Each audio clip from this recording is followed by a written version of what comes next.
What's going on, guys? I'm Steve. Welcome back to the channel. Welcome back to another video. If it's your first time stopping by the channel, hit that subscribe button. Trust me, you won't regret it. If you're a returning subscriber, as always, guys, welcome back, and I do appreciate the support. I'd like to wish everybody a happy Thursday. And the video I want to do today is an update on a video I did, I think it was Tuesday, this past Tuesday, of something that happened a week ago in Plantation, Florida. It was a grisly murder of a wife/mother and her 3-year-old son at the hands of the husband, who supposedly had a traumatic brain injury. He goes by the name of Gene Carlos Aponte. His wife, Sarah Gama, age 38. Mr. Aponte is age 40, by the way. And his wife lost her life at the hands of Mr. Aponte, and their 3-year-old son, Ethan Aponte, lost his leg. It was a vicious stabbing attack. She was stabbed 28 times. The baby was stabbed 4 times. Now, both of them were stabbed in the face and neck, with just Ethan getting neck wounds, 4 stabs to the front of his throat.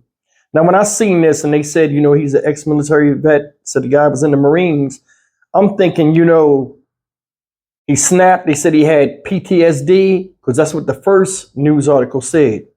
And I'm thinking, I kind of gave this guy the benefit of the doubt and was saying, hey, PTSD is something that needs to be taken serious, just like every other mental issue.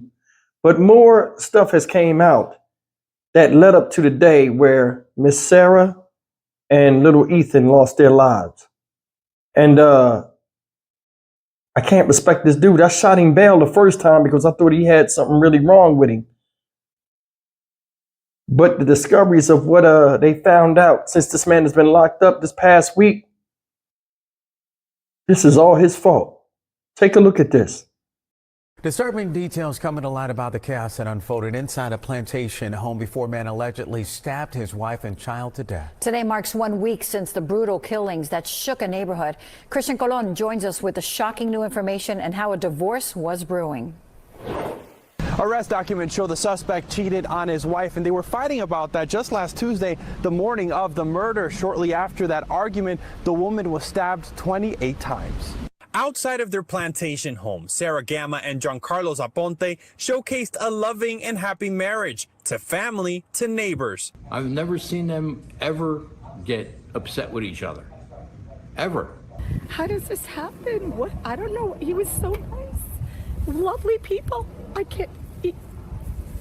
She just had a baby. But last week, Gama was found dead in her kitchen. 3-year-old Ethan found with 4 stab wounds inside the pool. The suspect unconscious in the bedroom after attempting to overdose. Police finding empty bottles of the suspect's muscle relaxers, anxiety, and depression medications. Records today confirming NBC6 exclusive reporting from last week that the suspect suffered from post-traumatic stress disorder and had a traumatic brain injury.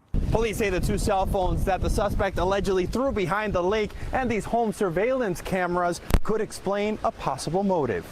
Police say cameras and text messages show Gama was furious her husband was cheating on her. Messages show around 7 a.m. the day of the murder, the suspect texted his wife, "I understand I broke your trust." Gama responding, "You broke a lot of things. You also broke our marriage vows." The victim's recent online searches included, "Just found out my husband cheated on me years ago. How does alimony work?" And on the iPad, police finding a text message with "Call 911" typed out, but it was never sent. After we got married is when he started exhibiting some scary signs, just besides the being verbally abusive. He got to a point where it was just it was physical. He would grab me the wrong way, he would push me to the floor. This was Aponte's ex-wife telling NBC6 his mental health was a major concern when they were together. Records showing the Marine Corps veteran had outbursts. Aponte is facing 2 murder in the first-degree charges and was denied bond. In Plantation, Christian Colon, NBC6 News. All right, guys, that's the news, man. And that whole scenario is horrible. One of the things about being in the military, the first things you learn is to take accountability for actions and to take total responsibility for things you do and have a sense of pride as well as working as a team. A marriage is a partnership. It's a team. You two going through your lives in pairs. Some of his military training and things that they put in, instill in your mind, positive things, he strayed away from, it seemed like. No one is more in your corner and loyal to you as your partner, be your husband or your wife. And this woman was good enough to have 2 children by. And he slipped up and had an affair. It's the stuff human beings do sometimes. Is it right? No. But I mean, he did it. It's just funny to me how you got a brain injury and you went and killed your wife after you got caught cheating, then tried to kill yourself taking a bunch of pills. You were smart enough to do that. And that's the thing. No matter how you look at this, ladies and gentlemen, this is this man's fault. It's his fault. You text her because if you look at it for what it is, they had an argument that morning because of what's going on. She caught him cheating, which they never said how. All of a sudden, they get into an argument. Things go south.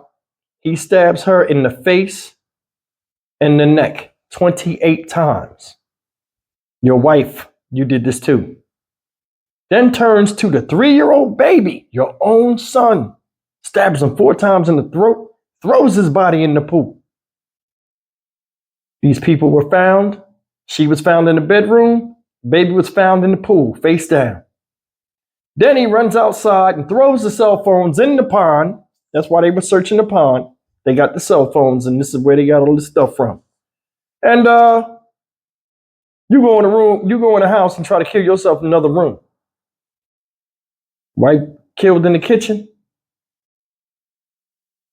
You found in the bedroom. Went out like a bitch. Can't feel it. Regardless of what you're going through, this is all your fault, fam. Then it's funny. Here's another thing I was thinking about when I was looking at that news article. He did her dirty like she was the one that cheated on him. How you cheat on somebody else and then kill them when they want to leave you alone because you upset them? When you victimize somebody, you have no right to dictate how they supposed to react. This was like, he was like a kid in the head, a child's mind. Regardless of him having PTSD or anything like that, you still knew the difference between right and wrong. I don't think his situation was as dire as, it was said in the beginning in that other video I did where I shot him bail. Because they did say he had a traumatic brain injury, but you self-sufficient to where a woman will still say, I love you and I'll marry you. You can still produce children, still make means of making money for yourself, but you can't make a normal decision as to not, cheat or whatever. It is what it is, man. But I mean, to stab the baby up, man, it's just he went into a whole nother level that he didn't have to be. You were still in the house with her. You might have worked it out. When people, and it's the thing with men nowadays that I think this is a lot of problem with men out here right now. Nobody want to be accountable. Well, just people, period. You're right. Yeah, people, period. Nobody wants to be accountable. I said it like somebody's talking to me, right? But nobody wants to take responsibility for the actions that they either cause or the things that they do that cause damage to others. He might have been able to work that out. That woman got 2 children by you. You think it's that easy to walk away from you? Even though you hurt her, you just got to go through it. That's one of the things, about being a man. Sometimes we got to go through things. And if we really sincere, a lot of times people see that and they give us mercy. He should have threw his mercy on that woman. Now he's throwing his mercy on the court. Go figure. This is sickening. I'm Stock Market Steve for the Dynamic Reason channel. As always, like, comment, share, and subscribe, man. I'll see you in the next video. Take care.